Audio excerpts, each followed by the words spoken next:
Hello guys, ഈ ഒരു video എൻ്റെ ഒരു ചെറിയ ട്രാവൽ ബ്ലോഗാണ് കേട്ടോ. ഇതിപ്പോൾ എൻ്റെ കാറിൽ കൊല്ലം റെയിൽവേ സ്റ്റേഷനിലേക്ക് പോയിക്കൊണ്ടിരിക്കുന്ന വിഷ്വലാണ്. കൊല്ലം റെയിൽവേ സ്റ്റേഷനിൽ കാർ പാർക്ക് ചെയ്തതിന് ശേഷം സ്റ്റേഷനിലേക്ക് പോവുകയാണ്. എന്നോടൊപ്പം അമ്മയുണ്ട്, പെങ്ങളുണ്ട്, പെങ്ങളുടെ മകളുണ്ട്. ഈ യാത്ര എങ്ങോട്ടാണെന്ന് വെച്ചാൽ ഇത് കുക്കെ സുബ്രഹ്മണ്യ സ്വാമി ക്ഷേത്രത്തിലേക്ക് പോകുന്ന ഒരു യാത്രയാണ്. ഇത് കാസർഗോഡ് നിന്നും കുറച്ച് മണിക്കൂറുകൾ യാത്ര ചെയ്ത് കർണാടക സംസ്ഥാനത്തെ ദക്ഷിണ കന്നഡ എന്ന് പറയുന്ന സ്ഥലത്താണ് സുബ്രഹ്മണ്യ സ്വാമി ക്ഷേത്രം സ്ഥിതി ചെയ്യുന്നത്. ഞങ്ങളുടെ കൂടെ മറ്റു രണ്ടുപേരും കൂടിയുണ്ട്. അളിയൻ്റെ അച്ഛനും അമ്മയും. അവർ ചെങ്ങന്നൂർ റെയിൽവേ സ്റ്റേഷനിൽ നിന്നുമാണ് ട്രെയിനിൽ കയറുന്നത്. രാവിലെയുള്ള വന്ദേ ഭാരതാണ് ബുക്ക് ചെയ്തിരിക്കുന്നത്. വന്ദേ ഭാരത് കറക്റ്റ് ടൈമിൽ തന്നെ സ്റ്റേഷനിൽ എത്തുകയുണ്ടായി. ഇപ്പോൾ നിങ്ങൾ കാണുന്നത് വന്ദേ ഭാരതിന് ഉള്ളിലുള്ള വിഷ്വൽസ് ആണ്. ഞാൻ ആദ്യമായിട്ടാണ് വന്ദേ ഭാരത് യാത്ര ചെയ്യുന്നത്. അതും എക്സിക്യൂട്ടീവ് കോച്ചിൽ തന്നെയാണ് ആദ്യമായി കയറുന്നത്. നമ്മുടെ കൊച്ചി മെട്രോ ട്രെയിൻ പോലെയുള്ള ഫെസിലിറ്റീസ് ഇത് കാണാൻ കഴിയും. സ്ക്രീനിങ്ങും കറക്റ്റ് സ്റ്റേഷൻ, അടുത്ത സ്റ്റേഷൻ എപ്പോൾ എത്തും എന്നുള്ള ഫെസിലിറ്റീസ്. കൂടാതെ തന്നെ നമുക്ക് അത് കയറുമ്പോൾ തന്നെ ഒരു വൈഫൈ ഫെസിലിറ്റി ഉണ്ട്. നമുക്കത് അതുവഴി നമുക്ക് മ്യൂസിക്കോ സിനിമയോ ഒക്കെ ഇതേ ഒരു site sign Vande Bharat infotainment എന്ന് പറയുന്ന സൈറ്റിലേക്ക് നമുക്ക് കയറാവുന്നതാണ്. ഫ്രീ ആയിട്ട് നമുക്ക് യൂസ് ചെയ്യാം. അല്പസമയം കഴിഞ്ഞപ്പോഴത്തേക്ക് എനിക്ക് കോഫി കൊണ്ടുവരികയുണ്ടായി. കോഫി, ചായ നമുക്ക് ഇഷ്ടമുള്ളത് സെലക്ട് ചെയ്യാം. അത് ടിക്കറ്റിലെല്ലാം ഉൾപ്പെടുത്തിയിട്ടുണ്ട് ഈ ചാർജസ്. അത് നമ്മൾ ഒന്നും പ്രത്യേകം കൊടുക്കേണ്ട കാര്യമൊന്നുമില്ല. അപ്പോൾ ഞാൻ ഒരു കോഫിയാണ് എടുത്തത്, ഇൻസ്റ്റൻറ്റ് കോഫി. നമുക്ക് ഫുഡ് ഇങ്ങനെ വെച്ച് കഴിക്കുന്നതിനൊക്കെ ഒരു ടേബിൾ ആ സൈഡിൽ തന്നെ അവർ സെറ്റ് ചെയ്തിട്ടുണ്ട്. ഇരുമ്പ് വെച്ചിട്ട് ഒരു ടേബിൾ, അതായത് ഇങ്ങനെ നമുക്ക് ആവശ്യം വരുമ്പോഴെടുത്ത് യൂസ് ചെയ്തിട്ട് തിരിച്ച് മടക്കി നമുക്ക് തിരിച്ച് വയ്ക്കാവുന്നതാണ്. കോഫിയുടെ കൂടെ തന്നെ നമുക്ക് ഒരു യുണീബിക്കിൻ്റെ ഒരു ബിസ്ക്കറ്റും നമുക്ക് തരുന്നുണ്ട്. നല്ല ടേസ്റ്റുള്ള ഒരു കോഫിയായിരുന്നു. അമ്മയും അഷ്ടമിയും കോഫി തന്നെയാണ് വാങ്ങിയത്. നമ്മൾ ഇരിക്കുന്ന ആ സീറ്റിൽ തന്നെ നമുക്ക് ഇംഗ്ലീഷ് പത്രവും മലയാളം പത്രവും അവൈലബിൾ ആണ്. ഞാൻ ആദ്യമായി കയറിയതിൻ്റെ ഒരു എക്സൈറ്റ്മെൻറ്റ് എൻ്റെ മുഖത്ത് കാണുവാനുണ്ട്. കാരണം വളരെ നല്ല ഒരു യാത്രയാണ് നമുക്ക് വന്ദേ ഭാരതിൽ ആസ്വദിക്കാൻ സാധിക്കുക. പറയാൻ വിട്ടുപോയ മറ്റൊരു കാര്യം, നമുക്ക് വെള്ളം കുടിക്കുന്നതിന് വേണ്ടിയിട്ട് ഒരു മിനറൽ വാട്ടർ ബോട്ടിൽ നമ്മുടെ സീറ്റിന് സമീപത്തായി അവർ എപ്പോഴും കരുതിയിട്ടുണ്ടാവും. അങ്ങനെ യാത്ര ചെയ്ത് ചെങ്ങന്നൂരായപ്പോഴേക്കും അളിയൻ്റെ അച്ഛനും അമ്മയും സ്റ്റേഷനിൽ നിന്നും ട്രെയിനിലേക്ക് കയറുകയുണ്ടായി. അങ്ങനെ ഒരു അല്പസമയം കൂടി കഴിഞ്ഞതിന് ശേഷം രാവിലത്തെ ഫുഡ് കൊണ്ടുവരികയാണ്. ഒരു ഫ്രൂട്ടി ഉണ്ടായിരുന്നു, മിക്സഡ് ഫ്രൂട്ടി, ഇഡ്ഡലി ഉണ്ട്, ഒരു പഴമുണ്ട്, സാമ്പാർ, ചട്നി, പിന്നെ അതിനെ കൂടെ ഒരു ഉണ്ണിയപ്പം ഉണ്ടായിരുന്നു, പിന്നെ പാസ് നമ്മൾ കഴിച്ചതിന് ശേഷം പിന്നെ നമുക്ക് വെറ്റ് ടിഷ്യൂ ഉണ്ട്. നമ്മൾ കരുതുന്ന പോലെയുള്ള അത്ര ഒരു ടേസ്റ്റ് കാര്യങ്ങളോ ഒന്നുമില്ല എന്ന് തന്നെ പറയാം. നോർമൽ ഒരു ടേസ്റ്റ് ആയിരുന്നു. വന്ദേ ഭാരതിൻ്റെ 2 ബോഗികളാണ് എക്സിക്യൂട്ടീവ് കോച്ചിൽ വരുന്നത്. ട്രെയിനിനുള്ളിൽ പല ഭാഗങ്ങളിലായി CCTVകൾ സ്ഥാപിച്ചിട്ടുണ്ട്. ഫുൾ ടൈം റെക്കോർഡിംഗ് ആണ്. ഓട്ടോമാറ്റിക് സെൻസർ ഡോറുകളാണ് നമ്മൾ മറ്റൊരു കോച്ചിലേക്കും ടോയ്ലറ്റ് സൈഡിലേക്ക് പോകുന്ന ഭാഗത്തേക്ക് ഉള്ള ഡോർ സ്ഥാപിച്ചിരിക്കുന്നത്. തികച്ചും വ്യത്യസ്തമായ ഒരു കാര്യമാണ് ഈ വിൻഡോ സൈഡിലേക്ക് സീറ്റ് തിരിച്ചിട്ട് നമുക്ക് യാത്ര ആസ്വദിക്കാൻ സാധിക്കുന്നത്. ഞാനങ്ങനെ അമ്മയുടെയും പെങ്ങളുടെയും ആ സീറ്റ് വിൻഡോ സൈഡിലേക്ക് ഇട്ട് ഒന്ന് യാത്ര ചെയ്ത് നോക്കി. ബുക്ക് ചെയ്തപ്പോൾ എനിക്ക് സെപ്പറേറ്റ് ഒരു സീറ്റിലാണ് കിട്ടിയത്, അവരുടെ കൂടെ അല്ല, എനിക്ക് മറ്റൊരു സീറ്റിലേക്കാണ് കിട്ടിയത്. അങ്ങനെ ഒരു 10 മണിയായപ്പോഴേക്കും നമുക്ക് അടുത്ത ഒരു ചായ കൊണ്ടുവന്നിട്ടുണ്ട്. ഞാൻ ചായയാണ് സെലക്ട് ചെയ്തത്, ചായയും ബിസ്ക്കറ്റും. ഈ കാണുന്നത് ഭാരതപ്പുഴയാണ്. വളരെ നാളുകൾക്ക് ശേഷമാണ് ഭാരതപ്പുഴ ഇങ്ങനെയെന്ന് അടുത്ത് കാണുന്നത്. കാസർഗോട്ടേക്ക് അടുക്കുമ്പോഴും കോച്ചിലുള്ള പാസഞ്ചേഴ്സിൻ്റെ അളവുകൾ കുറഞ്ഞു വന്നു. വളരെ കുറവ് പാസഞ്ചേഴ്സായിട്ട് വരികയുണ്ടായി. ഞാൻ അവരുടെ സീറ്റിനടുത്തേക്ക് വന്നിരുന്നിട്ട് സീറ്റ് ചരിച്ചിട്ട് സംസാരിച്ചുകൊണ്ടിരിക്കുകയാണ്. വളരെ നല്ലൊരു ഫാമിലി ആയിട്ടൊക്കെ നമുക്ക് യാത്ര ചെയ്യാൻ പറ്റിയ ഒരു ഫെസിലിറ്റിയാണ് നമുക്ക് ഈ വന്ദേ ഭാരതിൽ അവർ ചെയ്തിരിക്കുന്നത്. നല്ല ഒരു അനുഭവമായിരുന്നു. സീറ്റിന് തൊട്ട് താഴെ തന്നെ നമുക്ക് മൊബൈൽ ഫോൺ ചാർജ് ചെയ്യാനുള്ള പോർട്ടും കാര്യങ്ങളൊക്കെ സൗകര്യങ്ങൾ ഒരുക്കിയിട്ടുണ്ട്. ഇതാണ് നമുക്ക് ടോയ്ലറ്റ് വരുന്നത്. ടോയ്ലറ്റൊക്കെ വളരെ ക്ലീൻ ആയിട്ട് തന്നെയാണ് അവർ മെയിൻറ്റെയിൻ ചെയ്ത് കൊണ്ടുപോകുന്നത്.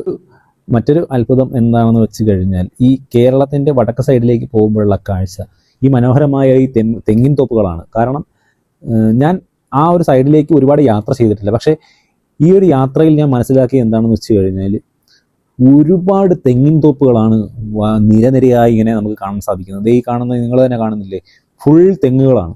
നമ്മുടെ ഈ തെക്ക് ഭാഗത്തേക്ക് തെങ്ങുകൾ വളരെ കുറവാണ്, തെങ്ങ് കൃഷി ചെയ്യുന്നത് കുറവാണ്.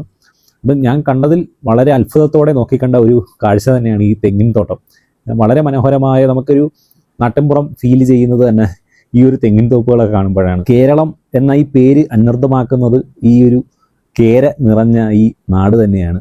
എന്തായാലും വളരെ സന്തോഷമാണ് ഈ ഒരു കാഴ്ച എനിക്ക് കാണാൻ സാധിച്ചത്. അതിനിടയ്ക്ക് ഞങ്ങൾക്ക് ഉച്ചയ്ക്കുള്ള ഒരു വെജ് ബിരിയാണിയാണ് ഉച്ചയ്ക്ക് ഞങ്ങൾ പറഞ്ഞിരുന്നത്. അപ്പം വെജ് ബിരിയാണി വന്നിട്ടുണ്ടായിരുന്നു. അതിൻ്റെ വിഷ്വൽ എനിക്ക് എടുക്കാൻ സാധിച്ചില്ല. കൂടാതെ 2 പൊറോട്ടയ്ക്ക് ഗ്രീൻ പീസ് കറിയും ഒരു ചെറിയ ഗ്ലാസ് ബർമസലി പായസവും ഉണ്ടായിരുന്നു. ബിരിയാണി പായസത്തിനും നല്ല ടേസ്റ്റ് ആയിരുന്നു കേട്ടോ. കറി അത്ര ടേസ്റ്റി ആയിരുന്നില്ല എന്ന് വേണം പറയാൻ. അങ്ങനെ കറക്റ്റ് ഷാർപ്പ് ഉച്ചയ്ക്ക് 1:20 ആയപ്പോൾ തന്നെ ഞങ്ങൾ കാസർഗോഡ് റെയിൽവേ സ്റ്റേഷനിലേക്ക് ഇറങ്ങുകയാണ്. അങ്ങനെ കൊല്ലത്തു നിന്നും കാസർഗോഡേക്ക് ഞങ്ങളെ എത്തിച്ച വന്ദേ ഭാരതിന് ബൈ പറഞ്ഞ് ഞങ്ങൾ അവിടെ നിന്നും യാത്രയാവുകയാണ് കുക്കെ ശ്രീ സുബ്രഹ്മണ്യ സ്വാമി ക്ഷേത്രത്തിലേക്ക്. അങ്ങനെ ആദ്യമായിട്ടാണ് കാസർഗോഡ് സ്റ്റേഷൻ കാണുന്നത്, കാസർഗോഡ് കാണാൻ പോകുന്നത്. ഇതേ അവിടെ നിന്നും സ്റ്റേഷനിൽ നിന്നും ഞങ്ങളൊരു ടാക്സി എടുത്തിട്ടാണ് ക്ഷേത്രത്തിലേക്ക് പോകുന്നത്. ക്ഷേത്രത്തിലേക്കുള്ള ആ വഴി ടാക്സി ചേട്ടനെ അറിയാവുന്നത് കൊണ്ട് തന്നെ നമുക്ക് കൂടുതൽ എളുപ്പമായിരുന്നു. കൂടുതൽ അമ്പലത്തിലെ വിശേഷങ്ങളും കാര്യങ്ങളും പുള്ളി ഞങ്ങൾക്ക് പറഞ്ഞു തരികയുണ്ടായി. ഞങ്ങൾക്ക് എന്തായാലും നല്ലൊരു ഹെൽപ്പ് തന്നെയായിരുന്നു പുള്ളിക്കാരൻ. കാസർഗോഡ് ഞാൻ ആദ്യമായിട്ടാണ് കാണുന്നത്. അതുകൊണ്ട് തന്നെ പുതിയ പുതിയ സ്ഥലങ്ങളായതുകൊണ്ട് തന്നെ നമുക്ക് യാത്ര ചെയ്യാനും കൂടുതൽ ഇൻട്രസ്റ്റ് ആയിരുന്നു.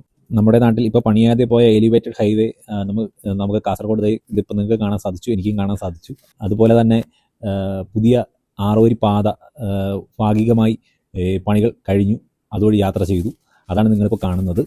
അങ്ങനെ ഞങ്ങൾ ക്ഷേത്രത്തിന് സമീപത്തുള്ള അനഘ ഗസ്റ്റ് ഹൗസിലാണ് ഞങ്ങൾ റൂം എടുത്തിരിക്കുന്നത്.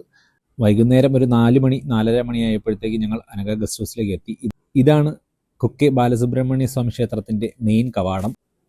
പുലർച്ചെ രാവിലെ ക്ഷേത്രത്തിൽ കയറി തൊഴുതു മടങ്ങാനാണ് നിശ്ചയിച്ചിരിക്കുന്നത്. കർണാടക സംസ്ഥാനത്തെ ദക്ഷിണ കന്നഡ ജില്ലയിലെ സുബ്രഹ്മണ്യ എന്ന ഗ്രാമത്തിൽ സ്ഥിതി ചെയ്യുന്ന പുരാതന ക്ഷേത്രമാണ് കുക്കെ സുബ്രഹ്മണ്യ സ്വാമി ക്ഷേത്രം. ഏതാണ്ട് 5000 വർഷത്തെ പഴക്കമുണ്ടെന്ന് പറയപ്പെടുന്ന ഈ ക്ഷേത്രം പരശുരാമൻ സൃഷ്ടിച്ച 7 പുണ്യസ്ഥലങ്ങളിൽ ഒന്നാണ് എന്നാണ് പറയപ്പെടുന്നത്.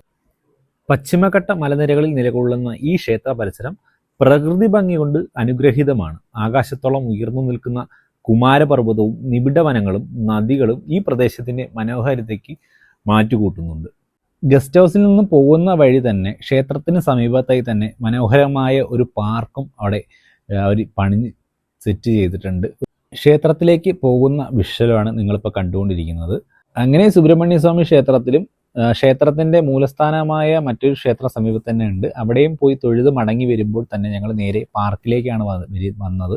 ആ പാർക്കിൽ നിന്ന് കുറച്ച് സമയം സ്പെൻഡ് ചെയ്ത് അവിടേക്ക് ഒന്ന് കറങ്ങി നടന്ന ഫോട്ടോസും കാര്യങ്ങളൊക്കെ എടുത്തതിന് ശേഷം ഞങ്ങൾ നേരെ റൂമിലേക്കാണ് വരികയുണ്ടായി. ക്ഷേത്രത്തിലേക്ക് എത്തുന്ന ആളുകൾ ഒരുപാട് പേർ തന്നെ ഈ പാർക്കിലേക്ക് വന്ന് ഇരിക്കുന്നുണ്ട്. ഇവിടെ ഈ ഒരു കാടിനുള്ളിലാണ് ഈ ക്ഷേത്രം നിൽക്കുന്നത്. ക്ഷേത്രത്തിലേക്ക് വരുന്ന ആൾക്കാർ മാത്രമേ ഉള്ളൂ ഇവിടെ ഈ സ്ഥലങ്ങളിൽ. കൂടാതെ അവിടെ വസിക്കുന്ന അവിടുത്തെ തിരുമേനിമാരും പിന്നെ മറ്റ് കച്ചവടക്കാരും ഒക്കെയാണ് ഈ ഒരു ഏരിയയിൽ താമസിക്കുന്നത്. ക്ഷേത്രത്തിലെ നടപ്പന്തലിലെ കാഴ്ചയാണ് നിങ്ങളിപ്പോൾ കാണുന്നത്. ബ്ലോഗിന് വേണ്ടി ഞാനൊന്ന് ഷൂട്ട് ചെയ്ത് വെച്ചതാണ്. അങ്ങനെ ക്ഷേത്രത്തിൽ നിന്ന് തൊഴുതു മടങ്ങി ഇറങ്ങുന്നതിന് മുന്നോടിയായി തന്നെ ക്ഷേത്രത്തിൽ ആഹാരം കൊടുക്കുന്നുണ്ട്. അപ്പോൾ ഞങ്ങൾ വിചാരിച്ചു അത് കഴിച്ചിട്ട് ഇറങ്ങാമെന്ന്. അങ്ങനെ ആഹാരം ഇരിക്കുന്ന കാഴ്ചയാണ് നിങ്ങളിപ്പോൾ കാണുന്നത്. കുഞ്ഞുകൂടി ഉള്ളതുകൊണ്ട് അമ്മ കയറിയില്ല ഫുഡ് കഴിക്കാൻ. അങ്ങനെ ആദ്യം വരുന്നത് ഇല ഇട്ടതിന് ശേഷം ചമ്മന്തി പോലൊരു കറിയാണ് ഞങ്ങൾക്ക് ആദ്യം കൊണ്ടുവന്നത്. പക്ഷേ ഈ ഒരു കറി എനിക്ക് അത്ര ടേസ്റ്റായിട്ട് തോന്നുന്നില്ല. കാരണം അവിടുത്തെ ആൾക്കാർക്ക് ഫേവറേറ്റ് ആണെങ്കിലും നമ്മൾ കേരളീയർക്ക് അത്ര ഒരു താല്പര്യം ഉണ്ടാവാൻ സാധ്യതയില്ല. എനിക്കും അത്ര താല്പര്യം ഉണ്ടായിരുന്നില്ല. അഷ്ടമിയെ കഴിക്കുന്നുണ്ടായിരുന്നു. ഇത് ചോറാണ്. ചോറ് വലിയ കുഴപ്പമില്ല, നമ്മൾ റേഷൻ കടയിലെ ചോറ് കണക്കുണ്ട്. വളരെ ആവേശത്തോടു കൂടിയാണ് ഞാൻ ഈ ആഹാരം കഴിക്കാൻ കയറിയത്. പിന്നെ അമ്പലത്തിലെ ആണല്ലോ എന്ന് ഓർത്താണ് ഞാനത് കഴിച്ചത്. സാമ്പാർ വരും എന്ന് കരുതിയിരുന്ന സമയത്ത് ആദ്യം വന്നത് രസമാണ്. അവിടുത്തെ ക്ഷേത്രങ്ങളിലും അവിടുത്തെ നാട്ടിലും ആദ്യം വിളമ്പുന്നത് രസമാണ്. മറ്റൊരു കാര്യം എന്ന് പറഞ്ഞു കഴിഞ്ഞാൽ അവിടുത്തെ കറികൾക്ക് എല്ലാം മധുരം ഉണ്ടായിരിക്കും. രസത്തിലും മധുരം, ചമ്മന്തിയിലും മധുരം, എല്ലാത്തിലും മധുരം. അതിനുശേഷം രണ്ടാമത് കുറച്ച് ചോട്ടതിന് ശേഷം സാമ്പാർ വാങ്ങിച്ചു. സാമ്പാറും എനിക്ക് അത്ര ഇഷ്ടപ്പെട്ടില്ല എന്നതാണ് സത്യം. മറ്റൊരു രസം എന്താണെന്ന് വെച്ച് കഴിഞ്ഞാൽ വെള്ളം കുടിക്കാൻ ഗ്ലാസ് കൊണ്ടുവന്നു. വെള്ളം കുടിച്ചതിന് ശേഷം ഗ്ലാസ് എടുത്തിട്ട് പോയിട്ട് മറ്റൊരാൾക്ക് കുടിക്കാൻ കൊടുക്കും. അതാണ് അവിടുത്തെ പ്രത്യേകത. എന്ന് വെച്ച് കഴിഞ്ഞാൽ മറ്റൊരാൾ കുടിച്ച ഗ്ലാസ്സാണ് നമുക്ക് വീണ്ടും കൊണ്ടുവച്ച് തരുന്നത്.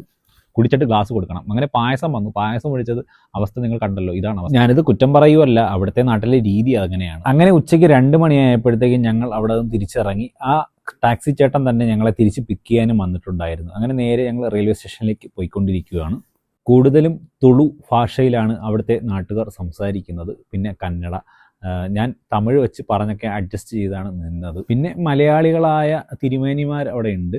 അതുകൂടാതെ തന്നെ തെന്നിൻ തെറിച്ചും മലയാളി ഭക്തജനങ്ങൾ അവിടേക്ക് എത്തുന്നുണ്ട്. ഒരു കാടിനുള്ളിലൂടെയാണ് നമ്മൾ ഈ ക്ഷേത്രത്തിലേക്ക് പോകുന്നതും തിരിച്ചു വരുന്നതും ഒക്കെ.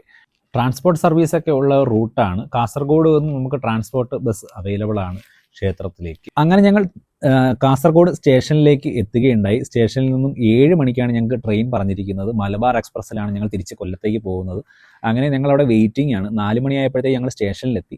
ഇനി 7 മണി വരെയുള്ള 4:30 മണിയായപ്പോഴത്തേക്ക് ഞങ്ങൾ സ്റ്റേഷനിലെത്തി. ഇനി 7 മണി വരെയുള്ള വെയിറ്റിംഗ് ആണ്. അങ്ങനെ 10 മിനിറ്റ് വൈകിയാണ് മലബാർ എക്സ്പ്രസ് എത്തുകയുണ്ടായത്. 7:20 ആയിട്ടുണ്ടായിരുന്നു. അങ്ങനെ മലബാർ എക്സ്പ്രസ്സിൽ ഫസ്റ്റ് AC ആണ് ഞങ്ങൾ ബുക്ക് ചെയ്തിരുന്നത്. അങ്ങനെ ഞങ്ങളിപ്പം കാസർഗോഡ് നിന്നും മലബാർ എക്സ്പ്രസ്സിൽ തിരിച്ച് കൊല്ലത്തേക്ക് പോയിക്കൊണ്ടിരിക്കുകയാണ്.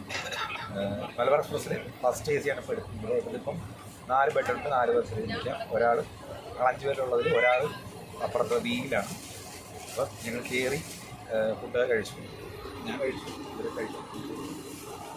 പുലർച്ചെ 4 മണിയായപ്പോഴേക്കും അളിയൻ്റെ അച്ഛനും അമ്മയും ചങ്ങനാശ്ശേരിയിൽ ഇറങ്ങി. ഞങ്ങളവിടെ നിന്നും കാറെടുത്ത് തിരിച്ച് വീട്ടിലേക്ക് വരുന്ന വിഷ്വലാണ് നിങ്ങളിപ്പോൾ കാണുന്നത്. പുലർച്ചെ 7 മണിയായപ്പോഴത്തേക്ക് ഞങ്ങൾ കൊല്ലത്തേക്ക് എത്തി. അപ്പോൾ ഇത്രയേ ഉള്ളൂ ഈ ഒരു യാത്രയുടെ വിശേഷങ്ങൾ. പുതിയ വിശേഷങ്ങളുമായി, പുതിയ വീഡിയോകളുമായി ഞാൻ വീണ്ടും വരും. അപ്പം എല്ലാവർക്കും ബൈ. Thank you.